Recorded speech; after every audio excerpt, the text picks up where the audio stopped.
Assalamualaikum warahmatullahi wabarakatuh. Hai guys, selamat siang. Kembali lagi ke vlog saya. Jadi kali ini kita akan mengerjakan UTS, yaitu di mata kuliah Sejarah Komunitas dan Islam Demokrasi. Dalam pembahasan kita kali ini, saya akan membahas tentang pengertian sejarah demokrasi dan titik temu Islam di demokrasi. Sebelum kita masuk ke pembahasan kita harus mengetahui apa pengertian dari demokrasi itu sendiri. Jadi, istilah demokrasi berasal dari bahasa Yunani. Demos yang berarti rakyat dan kratos yang berarti pemerintahan. Secara sederhana, demokrasi berarti pemerintahan oleh rakyat. Demokrasi telah dikenal sejak abad ke-5 sebelum Masehi. Awalnya sebagai reaksi terhadap pengalaman buruk yang diakibatkan oleh monarki dan kediktatoran di Yunani. Definisi demokrasi menurut kamus adalah pemerintahan oleh rakyat, kekuasaan tertinggi berada di tangan rakyat dan dijadikan langsung oleh mereka atau oleh wakil-wakil yang mereka pilih dalam pemilihan yang bebas. Yang disimpulkan bahwa demokrasi adalah suatu pemerintahan dari rakyat, oleh rakyat, dan untuk rakyat. Pertumbuhan istilah demokrasi mengalami masa subur dan pergeseran ke arah pemodernan pada masa kebangunan kembali dari masa Renaissance. Dalam masa ini muncul pemikiran-pemikiran besar tentang hubungan antara penguasa atau negara di satu pihak dengan rakyat di pihak lain, yaitu pemikiran baru dan mengejutkan tentang kekuasaan dari Niccolò Machiavelli pada tahun 1469 sampai 1527. Indonesia adalah negara demokrasi, di mana demokrasi yang saat ini dipahami di Indonesia merupakan bagian pengaruh dari konsep demokrasi modern. Sejak awal demokrasi kemerdekaan sampai dengan era reformasi, demokrasi mengalami perubahan dan corak yang berbeda. Praktek demokrasi berdasarkan UUD mengalami perkembangan demokrasi dalam tiga masa. Yang pertama adalah masa Republik Indonesia pertama, yaitu masa demokrasi yang menonjolkan parlemen atau peran parlemen, serta partai-partai yang pada masa itu dinamai dengan demokrasi parlementer. Yang kedua, masa Republik Indonesia yang kedua, yaitu demokrasi terpimpin yang dalam banyak aspek telah menyimpang dari demokrasi konstitusional yang secara formil merupakan landasannya dan menunjukkan aspek demokrasi rakyat. Yang ketiga, masa demokrasi 3, yaitu masa demokrasi Pancasila yang merupakan demokrasi konstitusional menonjolkan demokrasi presidensil. Masa ini berakhir bersamaan dengan jatuhnya rezim Orde Baru yang kemudian demokrasi Indonesia memasuki era baru yang disebut era reformasi, yang diawali dengan perubahan UUD 1945 dengan menonjolkan kebebasan berpolitik yang lebih nyata dan penguatan sistem presidensil. Menurut Nikmatul Huda dalam bukunya yang berjudul Ilmu Negara, jika berbicara tentang sejarah teori demokrasi, ada dua fakta yang penting. Pertama, hampir semua orang pada masa itu mengaku sebagai demokrat. Beragam jenis rezim di politik dunia mendeskripsikan dirinya sebagai demokrasi. Namun, apa yang dikatakan dan diperbuat oleh rezim yang satu dengan rezim yang lain sering berbeda secara substansial.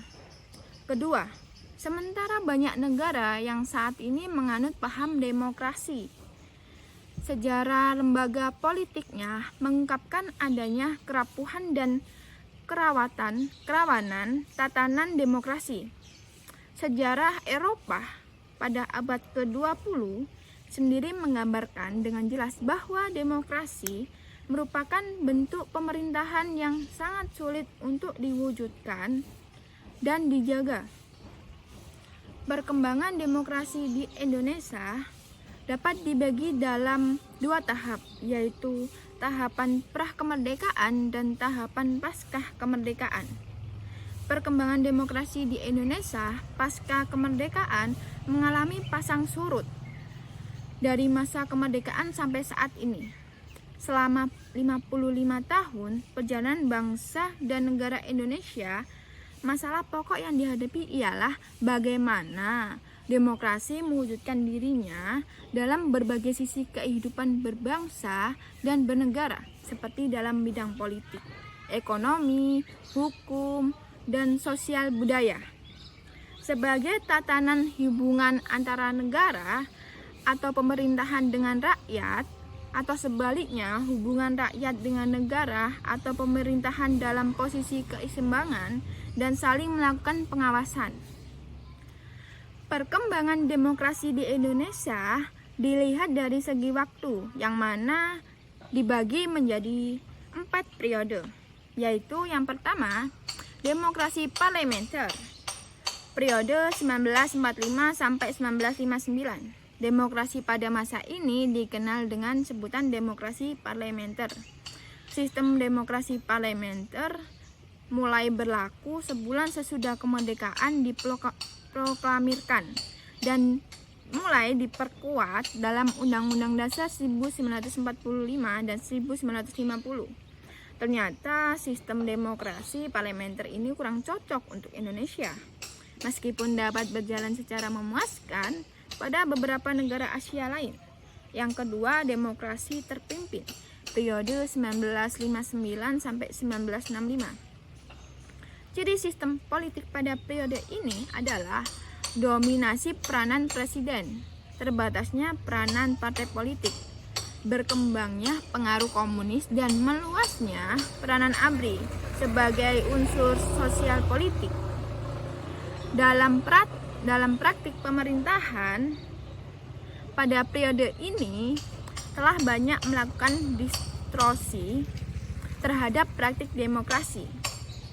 Doktrin Presiden 5 Juli dapat dipandang sebagai suatu usaha untuk mencari jalan keluar dari kemacetan politik yang terjadi dalam sidang konstituante, merupakan salah satu bentuk penyimpangan praktik demokrasi. Yang ketiga, demokrasi Pancasila, periode 1965 sampai 1998. Periode pemerintahan ini muncul setelah gagalnya G30 SPKI. Landasan formil periode ini adalah Pancasila, Undang-Undang Dasar 1945, serta ketetapan MPRS. Semangat yang mendasari lahirnya periode ini adalah ingin mengembalikan dan memurnikan pelaksanaan pemerintahan yang berdasarkan Pancasila dan UUD 1945 secara konsekuen dan murni. Yang keempat, demokrasi periode reformasi, pelaksanaan demokrasi di era reformasi. Pada tahun 1998 sampai sekarang ini, ditandai dengan lengsernya presiden terdahulu, yaitu Presiden Soeharto, yang menjabat sebagai presiden selama sekitar 32 tahun.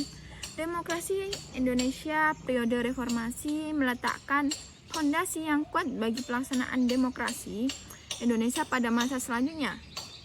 Terdapat beberapa indikator pelaksanaan demokrasi di Indonesia, yaitu pertama, diberikan kebebasan pers sebagai ruang publik untuk berpartisipasi dalam kebangsaan dan kenegaraan. Yang kedua, berlakunya sistem multipartai diberlakukan ini terlihat pada pemilihan umum tahun 1999. Masa ini kesempatan pada rakyat untuk berserikat atau berkumpul sesuai ideologi dan aspirasi politiknya. Yang terakhir adalah materi titik temu Islam pada demokrasi. Bahwasanya sebagai agama Islam diyakini dan dipahami merupakan seperangkat ketentuan dan aturan yang bersumber dari Allah Subhanahu wa Ta'ala. Agama dan keseluruhan aspek ajarannya dimaksudkan untuk menjadi panduan bagi manusia. Karena ia menjadi panduan bagi kehidupan manusia, berarti ia harus menjadi basis bagi semua atau keseluruhan perilaku manusia, yang antara lain meliputi perilaku politik, ekonomi, sosial, dan seterusnya. Dalam paparan Afan Ghaffar, ilmu politik membagi dua macam pemahaman terhadap demokrasi. Pemahaman pertama yaitu pemahaman secara normatif, dan pemahaman yang kedua yaitu pemahaman secara empirik. Pemahaman yang terakhir biasanya dikenal dengan sebutan prosedural demokrasi. Dalam pemahaman secara normatif, demokrasi merupakan sesuatu yang secara ideal hendak dilakukan atau diselenggarakan oleh sebuah negara. Adapun pemahaman secara empirik atau prosedural demokrasi biasanya menggunakan sejumlah indikator, antara lain seberapa banyak ruang gerak yang diberikan pemerintah kepada warga negara untuk berpartisipasi. Warga negara atau rakyat dalam demokrasi selalu mendapatkan perhatian, bahkan terfokus padanya. Dalam demokrasi, tidak ada intervensi yang berasal dari pihak luar, di luar diri manusia, yaitu Allah Subhanahu wa Ta'ala. Dengan demikian, dalam demokrasi tidak ada nilai-nilai yang bercorak ilahiyah, tidak ada nilai-nilai yang dipandang transendental yang abadi. Justifikasi benar dan salah yang dihasilkan dari demokrasi bercorak relatif, sangat bergantung kepada hasil kesepakatan bersama atau suatu rakyat. Maksudnya itu berhasil bersama suatu masyarakat. Keputusan atau aturan yang dilembagakan sebagai hasil demokrasi tidak memiliki kemutlakan dan nilai transenden. Produk aturan demokrasi semata bersifat temporal dan kekinian semata.